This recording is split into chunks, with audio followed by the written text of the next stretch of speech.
Assalamualaikum warahmatullahi wabarakatuh. Salam sejahtera untuk kita semua. Pada hari ini kita akan mencoba menceritakan yang saya ketahui mengenai latar belakang Nong Isa.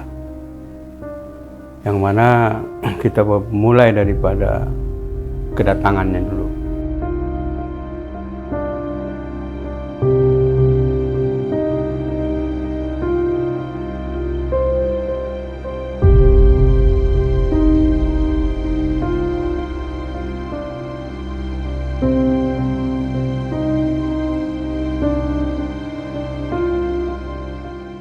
Raja Isa datang ke membuka Nongsa itu atas dasar surat perintah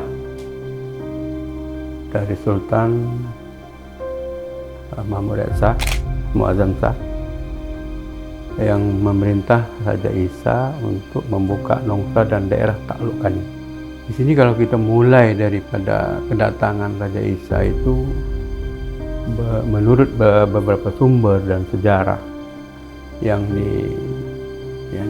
saya ketahui adalah beliau pada waktu itu umurnya baru 46 tahun. Karena pada waktu itu tahun 1829 sampai dengan 1913. Tak salah sesuai. Kalau salah nanti kita dikoreksi lah. Setelah diberikan kuasa untuk membuka Nongsa itu, maka kami diberikan suatu cerita ini oleh kedua orang tua kepada kami, orang tua kami dulu, bahwa datuk nenek moyang kami di sini di Nongsa itu, saya lupa berapa jumlah yang datang pada waktu itu, datang pertama sekali. Yang jelas pada waktu itu yang kita pahami, yang saya ketahui dari orang tua saya, pada tahun 1833 tuh umur beliau tuh 50 tahun. 1833 umur beliau 50 tahun. Itu sumber yang saya dapat dari salah satu narasumber, yaitu Aswandi Sari. Setelah dibuka Nongsa itu pada yang diberi kuasa oleh Sultan, pada waktu itu yang di pertuan mudanya itu yang di pertuan mudanya Raja Ja'far yang ke-6, yang ke-5 itu Raja Ali Marhum Pelabayan, yang ke-6 itu Raja Ja'far. Waktu zaman Raja Ja'far itulah Nong Isa diberi kuasa untuk membuka Nongsa itu.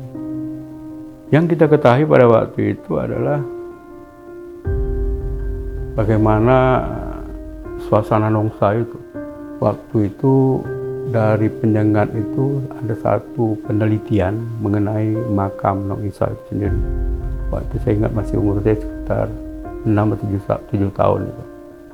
Pada 6-7 tahun itu sekitar tahun 70-an itu kita meneliti pada tahun itu.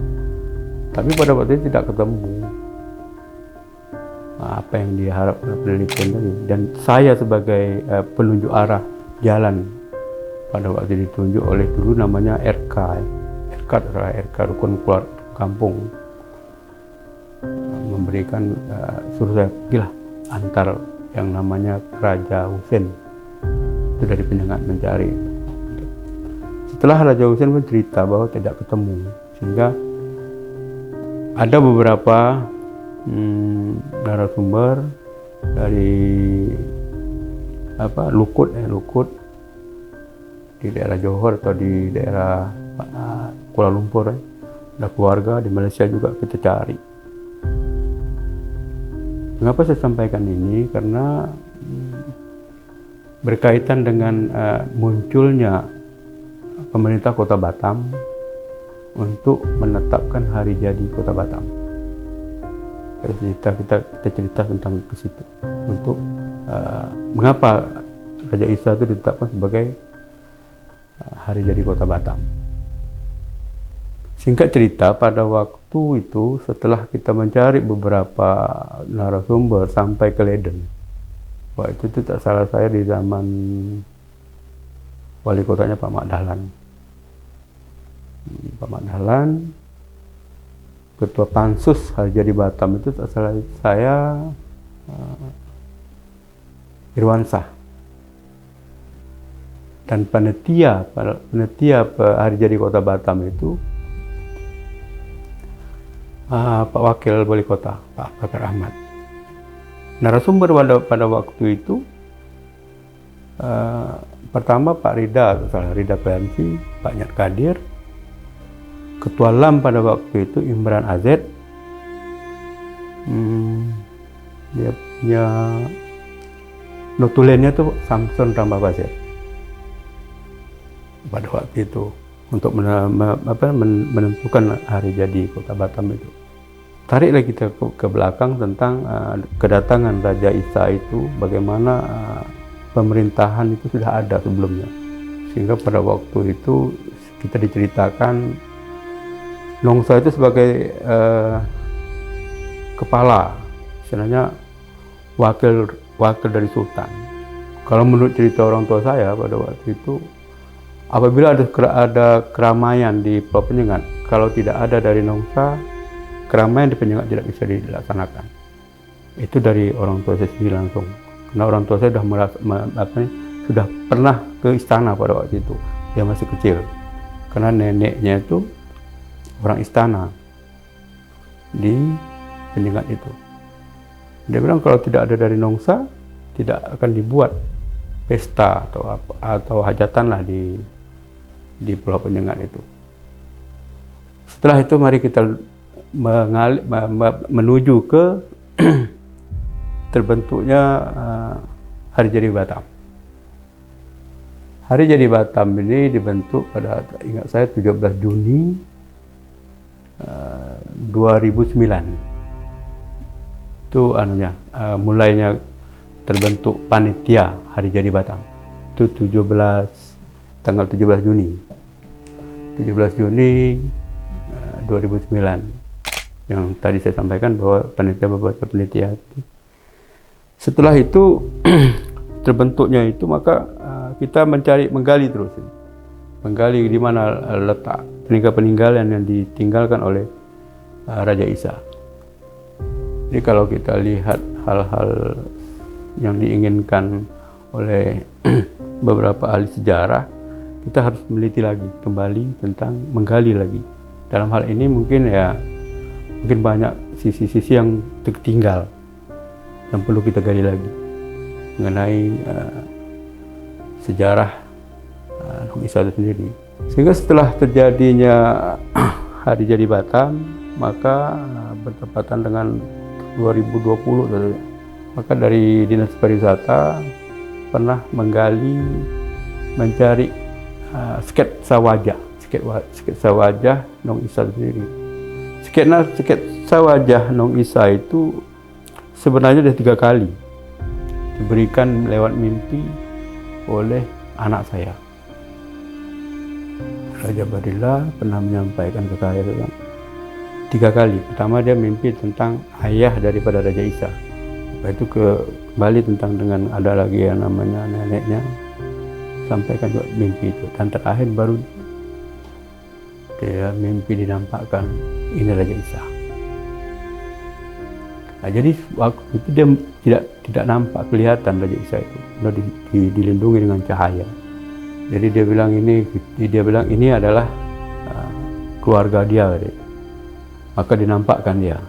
Dia sendiri yang nampak, orang lain tak bisa nampak. Karena ramai yang ingin melihat wajah Nong Isa. Maka dia waktu itu dia pun sampai menangis. Bangun tidur, dia tidur tengah malam, dia datang ke kamar. Menangis, ada apa? Ada mimpi. Dia ceritakan itu.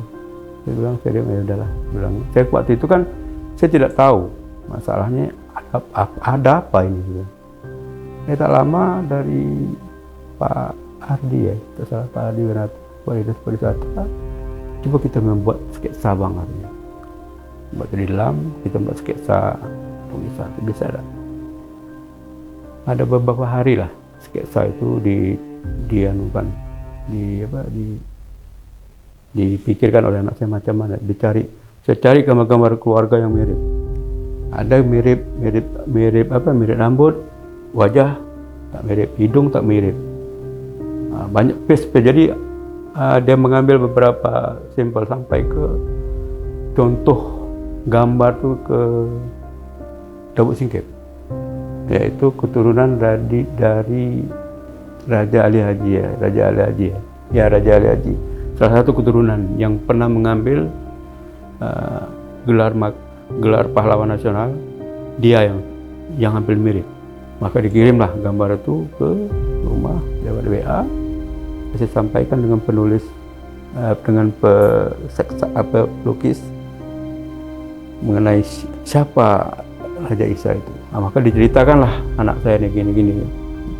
Dan saya berminggu juga sehingga dapat. Itu pun tidak ini katanya, tidak begitu pas. Dan waktu ini hampir mirip. Berapa kali gambar yang dibikin dia tidak. Dia pun tak mau lagi. Sampai anak saya bilang, "Tak usah ya," dia tak mau katanya. Ya udahlah, kita bukan untuk apa, saya bilang, ini kan untuk nilai sejarah untuk anak cucu kita nanti. Jadi dia bilang dia tak mau lagi, dia tak mau lagi membuat tak usah lagi dilukis.